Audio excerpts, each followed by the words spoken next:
அனைவருக்கும் வணக்கம். பத்ரா ஜோதிட வித்யாபீடம் சார்பாக அனைவருக்கும் இனிய தமிழ் புத்தாண்டு நல்வாழ்த்துக்கள். இந்த பராபர் இந்த சீரியஸா நாம இன்னைக்கு பார்க்க போறது விருச்சிக ராசிக்கு இந்த பராபர வருடம் எப்படி இருக்கு அப்படிங்கிறது தான். நம்ம விருச்சிக ராசிக்கு சொல்ல வர்றது என்ன அப்படின்னு பாத்தீங்கன்னா, விருச்சிக ராசிக்கு கடந்த வருடம் ஃபுல்லாவே வந்து பாத்தீங்கன்னா 8ல குரு பகவான் மறைஞ்சதுங்கிறது பொதுவா பெரிய முன்னேற்றம் கிடையாது. அதாவது யாரோடைய பேர்டனையும் நீங்க தலையில எடுத்துக்கிட்டு சுமக்க வேண்டிய சூழ்நிலை வரும். அதை உங்களை தவிர வேற யாராலையும் செய்ய முடியாது, வேற வழி இல்லை, நம்ம அக்செப்ட் பண்ணி தான் ஆகணுங்கிற மாதிரி ஏதாவது ஒரு சுமையை நீங்க விரும்பி ஏத்துப்பீங்க. முக்கியமா அகலக்கால் வச்சா மாட்டிக்கக்கூடிய காலகட்டமாகவும் இருக்கும். அந்த சுமை பொருளாதார சுமையாகவும் இருக்கலாம், அல்லது வேற ஒருத்தருடைய வேலையை நீங்க ஓவர்லோட எடுத்து செய்யற மாதிரியான சூழ்நிலையும் ஏற்பட்டிருக்கலாம். இனி ஜூன் 2க்கு அப்புறம் வரக்கூடிய குரு பயிற்சிங்கிறது, அதாவது இப்ப சித்திரை வைகாசி இந்த 2 மாசம் தாண்டி வரக்கூடிய குரு பயிற்சியானது உங்களுக்கு மிக சிறப்பான முன்னேற்ற பலன்களை தர காத்துட்டு இருக்கு.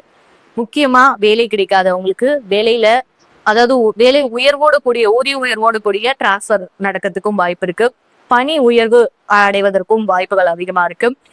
வேலையை நீங்க வெளிநாட்டுக்கு மாத்தணும், வெளியூருக்கு மாத்தணும் அப்படின்னு நினைச்சு முயற்சி பண்ணிட்டு இருந்தீங்கன்னா கட்டாயமா இப்ப தமிழ்நாட்டுக்குள்ள இருக்கீங்கன்னா பெங்களூர், டெல்லி இந்த மாதிரியான வெளி மாநிலங்கள்ல போய் வேலை செய்யறதுக்கு உண்டான வாய்ப்புகளும் உங்களுக்கு அதிகமா கிடைக்கிறதுக்கான சூழ்நிலை ஏற்படும். முக்கிய நிகழ்வுகள்ல கலந்து கொள்ளக்கூடிய வாய்ப்புகள் கிடைக்கும். அது மட்டும் இல்லாம உங்களுக்கு தொழில் ரீதியா நீங்க எடுக்கக்கூடிய எந்த தொழிலா இருந்தாலும் சரி, சேவை சார்ந்த துறைகள்ல இருந்தாலும் சரி, ப்ரொடக்ஷன் சார்ந்த விஷயங்கள்ல இருந்தாலும் சரி, உங்களுக்கு அதே மாதிரி வருமானத்தை எதிர்பார்க்காமல் சேவை நோக்கத்தோடு செஞ்சுட்டு இருக்கக்கூடிய நிறுவனங்கள்ல இருக்கக்கூடியவங்களுக்கும் சரி, அதிகப்படியான நன்மை நடக்கக்கூடிய காலகட்டமா இருக்கு. முக்கியமா பணத்தை பொருளா மெயினா இல்லாம ஒரு முதியோர் இல்லம் வச்சு நடத்துறது, ஒரு ஆசிரமம் வச்சு நடத்துறது, இந்த மாதிரியான ஆட்களுக்கு கூடுதல் நல்ல விஷயங்கள் மற்றும் மரியாதைகள், கௌரவங்கள் கிடைக்கிறதுக்கான வாய்ப்புகள் அதிகமா இருக்கு. திருமணம், குழந்தை as usual உங்களுக்கு மற்ற ராசிகளை விட மற்ற ரிஷபம், கன்னி இவங்களுக்கெல்லாம் எந்த அளவுக்கு இம்பார்ட்டன்ஸ் இருக்கோ, மிதுனத்துக்கு இருக்கோ, அந்த அளவுக்கு உங்களுக்கும், அதாவது விருச்சிக ராசிக்கும் திருமணத்திற்கான வாய்ப்பும் நல்லா இருக்கு. குழந்தை பாக்கியத்திற்கு உண்டான வாய்ப்பும் நல்லா இருக்கு. குழந்தை பாக்கியம்ங்கிறது அது முதல் குழந்தையாகவும் இருக்கலாம், அல்லது 2வது 3வது குழந்தை வரை முயற்சி செய்யக்கூடிய நபர்களுக்கு கட்டாயமா குழந்தை பாக்கியம் அப்படிங்கிறது உண்டு. இங்க நான் சொல்றது என்ன விஷயம் அப்படின்னு பாத்தீங்கன்னா, உங்களுக்கு குரு 9ல வரப்போறார். ரொம்ப நல்ல விஷயமும் கூட. ராகு கேதுனால பெரிய அளவுக்கு தொந்தரவு அப்படின்னு எதுவும் கிடையாது. இருந்தாலும் உங்களுக்கு நான் சொல்ற விஷயம் என்னன்னா, டக்குன்னு அவசரப்பட்டு பேசுற விஷயங்களுக்கு முன்னாடி கொஞ்சம் யோசிச்சு செயல்பட்டால், ஏன்னா குரு இந்த டைம் மிதுனம், கடகத்துல உச்சம் அடைஞ்சு மறுபடியும் சிம்ம வீட்டுக்குள்ள திரும்ப ரிவர்ஸ்ல போகுது, வக்ர நிவர்த்தி ஆகி ரிவர்ஸ்ல போய் சோ நிறைய சலனங்களை சந்திக்க, நம்ம ஸ்டாண்டர்டா இருக்கமா இல்லையா, நமக்கு முழுசா கிடைச்சதா இல்லையா அப்படிங்கிற மாதிரியான மைண்ட் ஸ்டேட்ல கன்ஃபியூஸ்ல போகக்கூடிய சூழ்நிலைகள் கூட சம்டைம்ஸ் உருவாகலாம். இதனாலதான் அந்த வார்த்தையில கவனம் இருந்துட்டா உங்களுக்கு நாளைக்கு ப்ராப்ளம் கிடையாது அப்படிங்கறத திரும்ப திரும்ப சொல்றோம். ஏற்கனவே ஹெல்த் இஷ்யூஸ் இருந்திருக்கு அப்படின்னா ட்ரீட்மெண்ட் போயிட்டு இருக்கு, இது வரைக்கும் சரியாகலன்னா இந்த வருஷம் கட்டாயமா சரியாகிறதுக்கு உண்டான வாய்ப்புகள் இருக்கு. ஆன்மீக யாத்திரைகள் போவீங்க. அதிகமா இந்த டைம் நீங்க உங்களுடைய பூர்வீக சொத்துக்கள் சம்பந்தப்பட்ட விஷயத்துக்காகலாம் ஏதாவது வேண்டுதல் வச்சிருந்தீங்கன்னா கண்டிப்பா அது நிறைவேற்ற தயாரா இருங்க.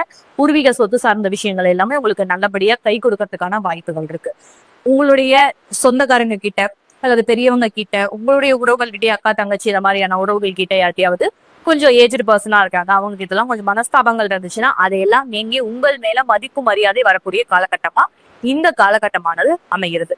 எல்லா தொழில்துறைகளிலுமே நிதானத்தோடு செயல்பட்டா வெற்றி அப்படிங்கிறது கட்டாயம் உண்டு. பெரிய மைனஸ் அப்படிங்கிற மாதிரி விருச்சிக ராசிக்கு இந்த வருடம் எதுவுமே கிடையாதுன்னா எல்லாமே சக்சஸ்ஃபுல்லா தான் இருக்கு.